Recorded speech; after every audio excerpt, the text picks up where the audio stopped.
우리가 살아가다 보면은 삶의 흔적을 우리가 이제 가지게 됩니다. 어떤 흔적은 아주 기분 좋은 추억이 있는 그런 이제 흔적도 있지만, 또 어떤 흔적은 이 삶의 고통으로 인해서 잊혀지지는 않는데 다시는 기억하고 싶지 않는 그런 또 흔적들이 있기도 하죠. 오늘 본문에도 이제 이런 흔적에 대해서 이야기를 하고 있어요. 그래서 사도 바울은 자기의 삶에, 자기 몸에 예수 그리스도의 흔적이 있다, 이렇게 오늘 고백하고 있죠. 그래서 그 흔적을 그는 17절 이렇게 이제 외치고 있습니다. 17절 말씀에 이후로는 누구든지 나를 괴롭게 하지 말라. 내가 내 몸에 예수의 흔적을 지니고 있노라. 아멘. 자, 그러면 사도 바울이 도대체 얼마나 괴로움을 당했기 때문에 이렇게 절규 같은 그런 이렇게 외침을 하고 있을까? 누가 도대체 사도 바울을 괴롭게 했을까요? 사도 바울은 복음을 전하면서 많은 괴로움을 당했죠. 여러 가지 이제 물리적인 고난도 있었고 심리적인 고난도 있었고, 이런 고난으로 인해서 그는 많은 괴로움을 당했습니다.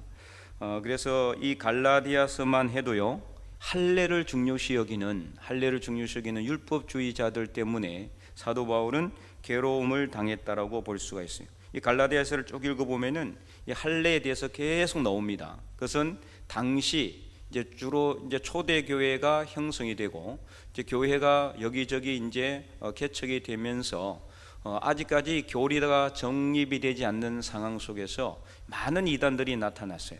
그 중에서도 이제 율법주의 이단, 율법적인 것을 강조하는, 그러니까 율법만 지키면은 구원받을 수 있다. 이 잘못된 구원관이죠. 주로 이제 유대 출신의 그리스도인들이 이런 구원관을 가지고 있었어요. 할례를 중요시 여기다 보니까 할례 받지 않으면은 구원 못 받는다, 이런 구원관을 가지고 있었다라는 거죠. 그러다 보니까 이런 거짓 선생 혹은 거짓 사도들이 교회 안에 들어와서 할례를 받아야 된다, 이걸 강요하는 거예요.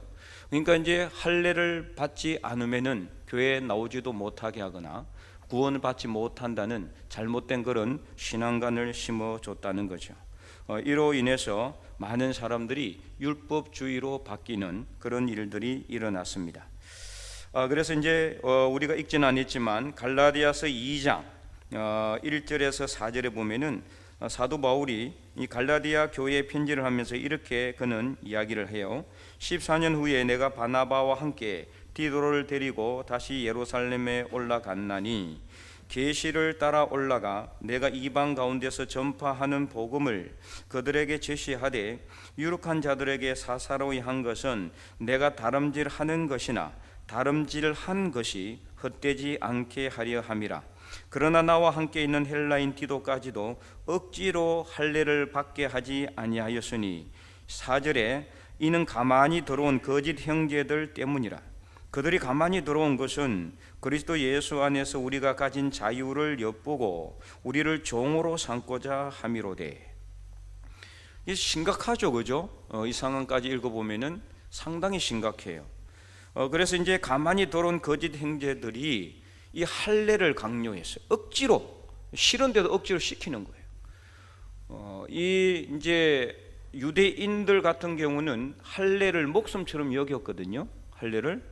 그러나 이방인들 같은 경우는 할례는 자기들하고 아무 상관이 없어요. 자기들은 유대인도 아니기 때문에. 근데 교회 안에 들어오려니까, 교회 안에 들어와서 예수님을 믿으니까 할례 받으라, 할례 안 받으면 구원도 못 받는다, 이런 식의 강요와 억지를 이렇게 이제 부렸다라는 거죠. 그래서 이 자기들을 종으로 삼고자, 율법의 종으로 삼고자 했다는 거예요. 율법의 종으로, 복음의 종, 말씀의 종, 하나님의 종이 되어야 되는데 율법의 종으로 삼고자 했다는 거예요. 그래서 할례를 시켜가지고 내가 이 할례 한 명 시켰다, 두 명 시켰다, 이걸 자랑으로 여기고 떠벌리고 다니는 거예요. 당시 그런 일들이 초대교회에 많이 있었어요. 그래서 이로 인해서 많은 사람들이 이 율법주의 신앙으로 가게 된 거죠. 베드로조차도요, 나중에 그가 고넬료의 가족들에게 세례를 주기 전까지만 해도 이런 외식적인 그런 형식적인 율법적인 그런 생각을 가지고 있었어요. 그래서 그는 고넬료에게 가기 전에 주님께서 환상을 보여주잖아요. 3번이나 하늘에서 보자기가 내려오는데 온갖 부정한 것들이 다 들어있는데 주님께서 먹으라 그래요. 그 베드로가 어떻게 해요? 못 먹는다. 저는 먹지 못합니다. 율법에 이런 건 먹지 말라고 했기 때문에. 근데 주님께서 내가 먹으라고 하는데 왜 안 먹느냐, 이제 이렇게 이야기를 하죠.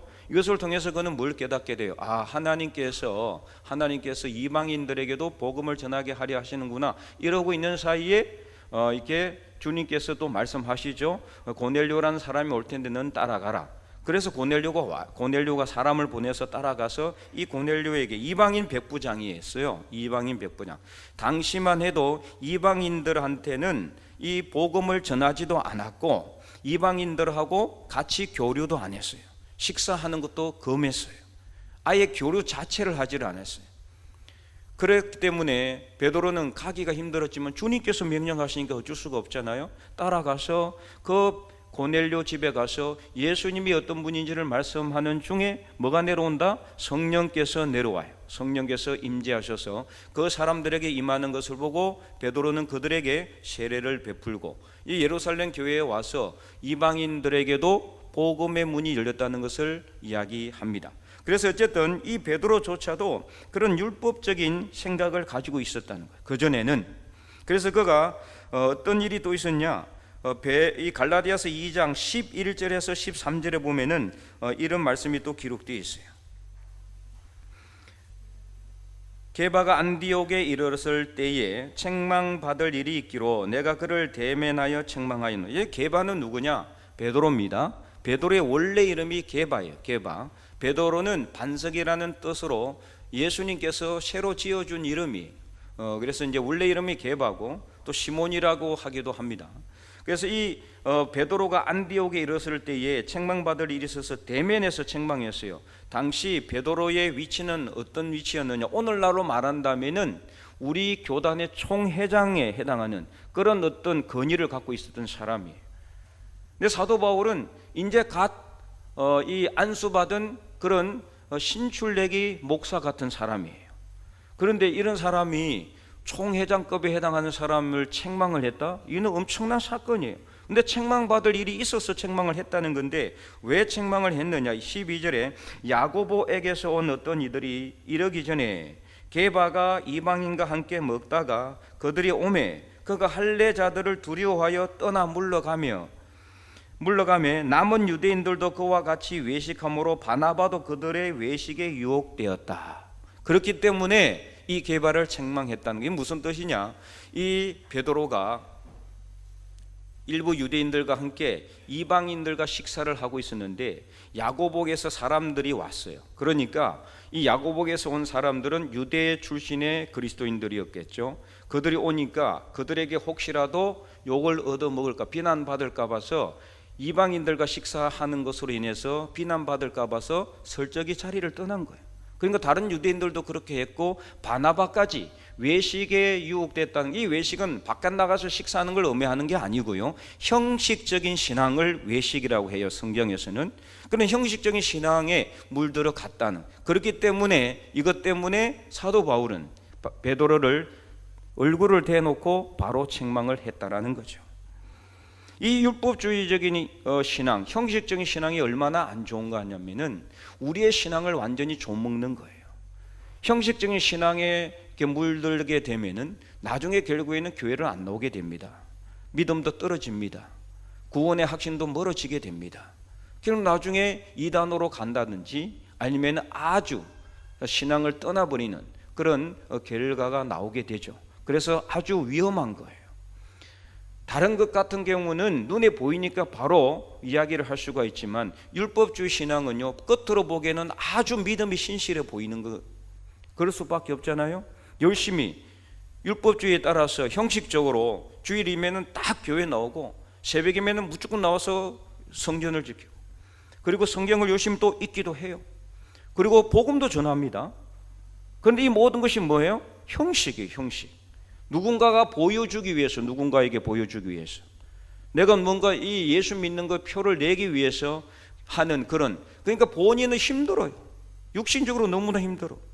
나중에 어느 정도 한계가 이르게 되면은 완전히 바닥이 드러나고, 그러면 결국에는 신앙이 송두리째 사라지게 되는 엄청난 아주 위험한 신앙이 바로 율법주의 신앙이에요. 그래서 사도 바울은 이것을 철저히 경계하고 멀리했어요. 그러니까 이 사도 바울은 이런 것으로 인해서 괴로움을 당했다라고 볼 수가 있는 거죠. 그래서 사도 바울은 결론적으로 갈라디아서 2장 16절에 뭐라고 말씀하고 있습니까? 16절, 사람이 의롭게 되는 것은 율법의 행위로 말미암음이 아니요 오직 예수 그리스도를 믿음으로 말미암는 줄 알므로 우리도 그리스도 예수를 믿나니 이는 우리가 율법의 행위로서가 아니고 그리스도를 믿음으로써 의롭다 함을 얻으려 함이라. 율법의 행위로서는 의롭다 함을 얻을 육체가 없느니라. 아멘. 예. 한마디로 말하면은 우리가 구원을 받는 것은 율법의 행위가 아니라 예수 그리스도를 믿음으로 구원받는다라는 말씀입니다. 이것이 가장 중요한데도 불구하고 당시 초대 교회에는 이 율법의 행위로 구원받고자 하는 그런 율법주의 신앙이 아주 만연해져 있었다라는 것입니다. 그러다 보니까 사도 바울은요, 이 갈라디아서를 읽어보면은요 3장, 4장, 5장 계속해서 율법과 그 다음에 자유에 대해서 비교해서 계속해서 사도 바울이 말씀을 증거하고 있어요. 하나님께서 우리에게 주신 자유, 그 자유는 뭐냐? 우리가 예수 그리스도를 믿음으로 말미암아 모든 율법과 죄에서 해방된 자유인 같은 삶을 살게 되었다. 그래서 구원의 확신을 가지고 살아가야 된다는 것을 이게 강조하고 있는 겁니다. 오늘 본문이 기록된 갈라디아서는 안 나와 있지만은요, 사도 바울은 고린도후서 10장에도 보면은 이 거짓 사도들이 계속해서 사도 바울을 공격하기 때문에 그는 자기 사도직을 옹호하고 변호하기도 했어요. 당시 갈라디아 교회뿐만 아니라 초대교회는 율법주의 신앙이 들어와서 교회 안에서 율법을 강요하고 할례를 강요하고 그러다 보니 사도 바울도 이로 인해서 많은 괴로움을 당했다라는 거예요. 어떻게 보면은 복음을 전하다가 외부 사람들이나 안 믿는 사람들에게 핍박을 당하고 또 해를 당해서 감옥에 갇히거나 뭐 두드려 맞았거나 매를 맞아서 아프다면은 내가 복음을 전하다가 이렇게 되었으니 예수님의 제자라는 것이 드러나게 되니까 기뻐할 일이고 감사할 일이지만, 교회 안에서 율법주의 신앙으로 인해 가지고 자기가 복음을 전했던 사람들이 다른 전혀 맞지 않는 신앙의 길로 가는 것을 보는 것만큼 괴로운 일이 없는 거죠. 그리고 또 당시에 많은 거짓 사도들이 사도 바울의 사도성을 의심하면서 공격을 했어요. 다시 말하면은 요즘 말로 말한다면요, 사도 바울이 잘 나가는 거예요. 하는 일마다 잘 되는 거예요. 요즘 말로 한다면은 막 세우는 교회마다 부흥이 되고 교인들이 막 늘어나고 하니까 귀성교회 교단의 목회자들이 막 이렇게 시기하고 질투하는 그런 일들이 일어났어요. 그러다 보니까 교회 내에서도 사도 바울을 견제하는 그런 사람들이 있었다. 고린도 교회는 그래서 파당이 있었잖아요. 게바파, 베드로파가 있었어요. 그 다음에 이 아볼로파가 있어요. 아볼로파. 그 다음에 또 사도 바울파. 그 다음에 그리스도파. 이렇게 네 파로 갈라져 가지고 교회가 분열되어 있었어요. 거의 갈라지기 직전이에요. 그래도 고린도 전 후서를 읽어보면 이런 내용들이 쭉 나와요. 그러니까 사도 바울은 이런 것 때문에 너무나 괴로운 거예요. 자기는 순수한 마음으로 복음을 전했는데, 그래서 교회가 좀 부흥이 되는데, 그러다 보니까 교회 안에 거짓 사도들, 거짓 선생들이 들어와서 사도 바울을 공격하고 그리고 시기하고 질투하고 율법주의 신앙으로 교인들의 삶이 완전히 다른 데로 엉뚱한 데로 흘러가는 것을 보면서 사도 바울은 너무나 많은 괴로움을 당했다라는 것입니다. 그래서 그는 17절 후반절에 이제는 뭐라고 그는 외치고 있습니까? 이제는 다시는 자기를 괴롭게 하지 말라. 왜요? 내 몸에 예수의 흔적을 지니고 있기 때문에. 내 몸에 예수의 흔적이 있기 때문에 다시는 나를 괴롭게 하지 말라. 내가 사도든 아니든 그게 중요한 것이 아니라 나는 예수님의 흔적을 가지고 있다. 그렇기 때문에 더 이상 나를 괴롭게 하지 말라고 그는 이렇게 간청 아닌 간청을 하고 있는 것입니다. 저기서 예수의 흔적은 구체적으로 어떤 것인가? 이 흔적에 해당하는 헬라어 스티그마라는 이 단어는 어디에 찔려가지고 생기는 상처 자국을 의미해요. 여러분이 어렸을 때 우리가 이게 이제 철없이 장난하다가 뭐 칼에 베이거나 이렇게 하면 어때요? 이 흔적이 남죠. 지금이야 뭐 성형수술이 많은 발전이 돼서 병원에 가면은 깨끗하게 흉터도 다 제거되지만 옛날에는 그렇지 않았죠. 사도 바울 당시도 그랬어요. 그래서 이 스티그마란 단어는 뭐냐? 당시에 노예의 얼굴에다가 낙인을 찍는 것을 의미해요. 낙인. 이 낙인이 그냥 찍는 게 아닙니다. 소에다가 낙인 찍는 거 똑같은 거예요. 뭘로 해요? 이 금속 문양에다가 그 불에 달고 가지고 사람의 이마에 찍는 거예요. 그러면 뭐예요? 상처가 나죠. 아물면 뭐가 생겨요? 흔적이 생기는 흔적. 그게 바로 이 예수의 흔적하는 이 흔적이에요. 흔적. 사도 바울에게는 바로 누가 봐도 사도 바울이 예수 그리스도의 사도다, 예수님의 제자라고 하는 흔적이 남아 있다는 것을 그는 이렇게 외치고 있는 것입니다. 그래서 이 흔적은 그가 예수님을 믿음으로 발생한 흔적이라고 볼 수가 있어요.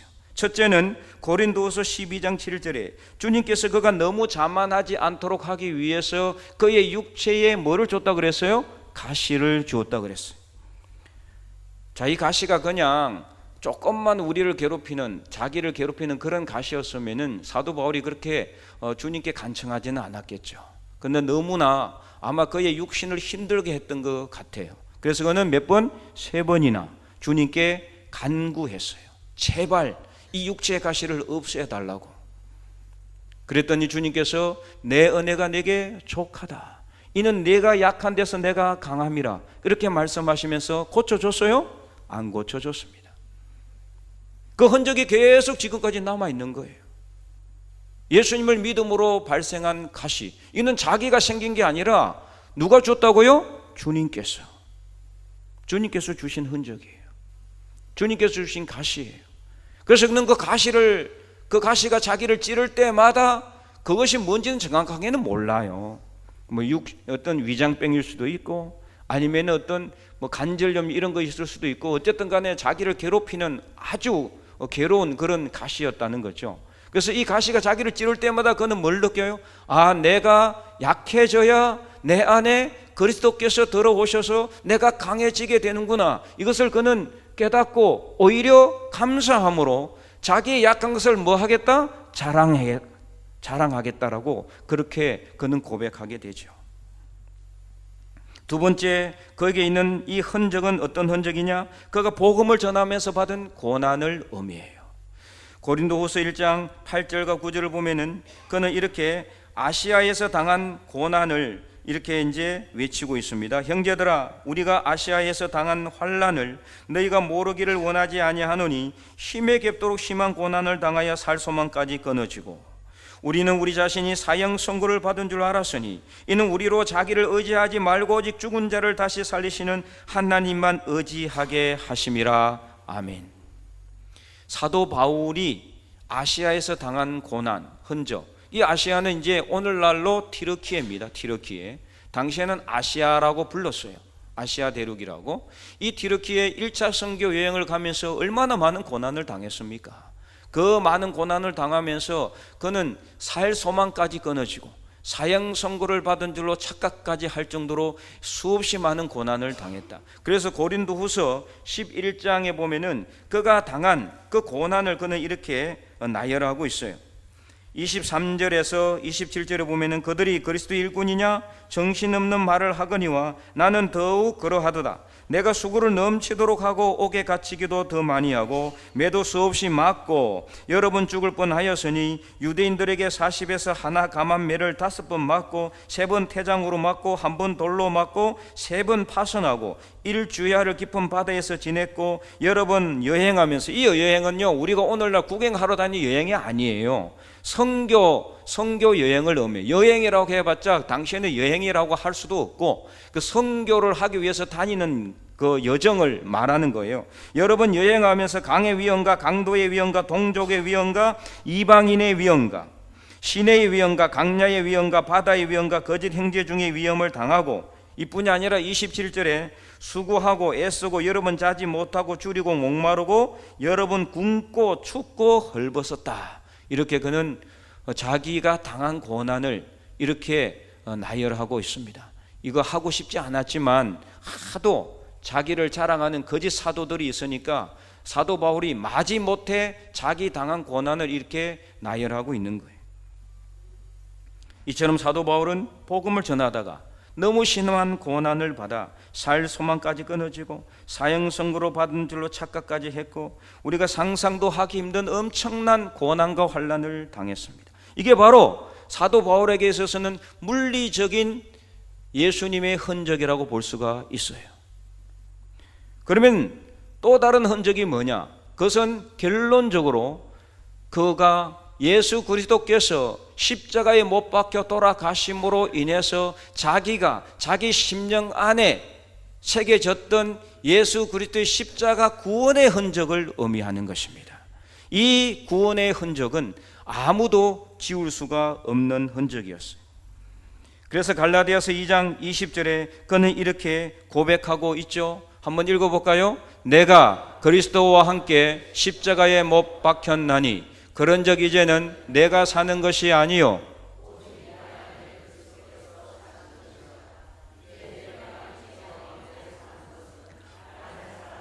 나를 위하여 자기 자신을 버리신 하나님의 아들을 믿는 믿음 안에서 사는 것이라. 아멘. 자기 자신이 십자가에 못 박혔고, 그리고 자기 안에 부활하신 예수님, 십자가에 못 박혀 돌아가신 예수님께서 자기 안에 들어와 계신다는 것을 그는 깨닫게 되었고, 이게 바로 그에게는 지울 수 없는 예수 그리스도의 흔적이었던 거예요. 그리고 갈라디아서 6장 14절, 오늘 우리가 17절을 읽었지만 14절에도 보면은 이렇게 그는 고백하고 있죠. 그러나 내게는 우리 주 예수 그리스도의 십자가 외에 결코 자랑할 것이 없으니 그리스도로 말미암아 세상이 나를 대하여 십자가에 못 박히고 내가 또한 세상에 대하여 그러하니라. 세상에 대하여 십자가에 못 박혔으니 그에게는 뭐가 남아있어요? 이 십자가에 못 박힌 흔적이 남아있는 거예요. 이게 바로 예수님의 흔적인 거예요. 사랑하는 성도 여러분, 여러분에게는 어떤 예수님의 흔적이 있습니까? 첫째는 사도 바울처럼 우리가 예수 그리스도를 전함으로 인해서 크든지 작든지 예수 그리스도의 흔적이, 고난의 흔적이 우리 삶 속에 있어야 돼요. 그런데 이 흔적은요, 우리가 인위적으로 새길 수 있는 흔적이 아니에요. 우리가 부지런히 믿음의 삶을 살고 복음을 열심히 전할 때 자연스럽게 우리 삶 속에 새겨지는 흔적들입니다. 그래서 이 흔적은요, 누가 봐도 저 사람은 예수님 믿는 사람이다, 저 사람은 예수님의 제자다, 이런 표가 나는 흔적을 의미하는 겁니다. 저 사람도 교회 다니나? 저 사람도 예수님 믿나? 이런 이야기를 하는 사람이라면 그 사람에게는 예수님의 흔적이 있다 없다? 없는 거예요. 평생을 살아가면서 예수 믿는 표를 한 번도 내지 않았다라는 거죠. 한 번도 복음 전하지 않았다라는 거예요. 예수 믿는 사람으로서 선한 영향력을 한 번도 미치지 못했다라는 겁니다. 늘 누가 싸우면은 내 것만 따지고, 교회 다니면서도 양보할 줄 모르고, 낮아질 줄 모르고, 섬길 줄 모르고, 겸손하지 못하면은 예수님의 흔적이 없는 겁니다. 이 예수 그리스도의 흔적은, 사도 바울에게 새긴 예수님의 흔적은 누가 봐도 저 사람은 예수 믿는 사람이라는 표가 나는 그런 흔적을 의미하는 겁니다.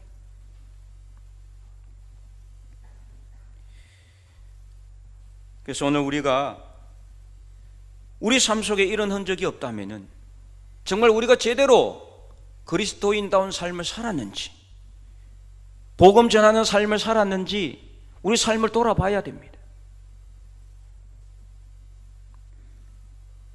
저 사람은 예수 믿는 사람이니까 술 권하지 마라, 이런 평가를 받을 수 있는 삶을 살아야 돼. 저 사람은 예수 믿는 사람이니까 달란주 좀 데리고 가지 마라, 이런 평가를 받을 수 있어야 돼. 저 사람 예수 믿는 사람인지 아닌지 모르니까 열심히 잘 놀고 평소에 뭐 너무 잘 놀고 그런 평가를 받아서는 안 된다는 거죠. 우리 삶 속에 다 새겨집니다. 내가 애써 새기지 않아도 정말 내가 예수님의 제자다운 삶을 살았다면 안 믿는 사람들이 더 잘 알 수 있습니다.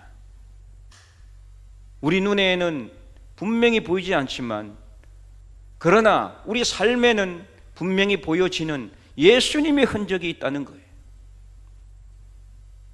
그리고 두 번째, 방금 말씀드린 것처럼 정말 중요한 흔적은 어떤 흔적이냐? 사도 바울처럼 그가 십자가만을 자랑하겠다고 한 것처럼 오늘 우리 삶 속에 예수 그리스도께서 나의 죄와 허물을 대신 지시고 십자가에 못 박혀 돌아가심으로 인한 구원의 흔적이 우리 심령에 새겨져야 한다는 것입니다. 이게 가장 중요한 흔적이에요. 이 흔적이 있으면은 첫 번째 흔적은 자연스럽게 새겨질 수밖에 없어요. 내 삶 속에 내 심령에 예수 그리스도의 구원의 흔적이 있는 사람이 어떻게 복음을 안전할 수 있겠어요? 나의 삶 속에 예수 그리스도 십자가의 흔적이 있는 사람이 어떻게 영적인 삶을 살지 않겠어요? 자기를 낮추지 않겠습니까? 겸손하게 자기를 낮출 수밖에 없는 거죠. 선한 영향력을 미치지 않을 수가 없어요. 주변 모든 사람들에게.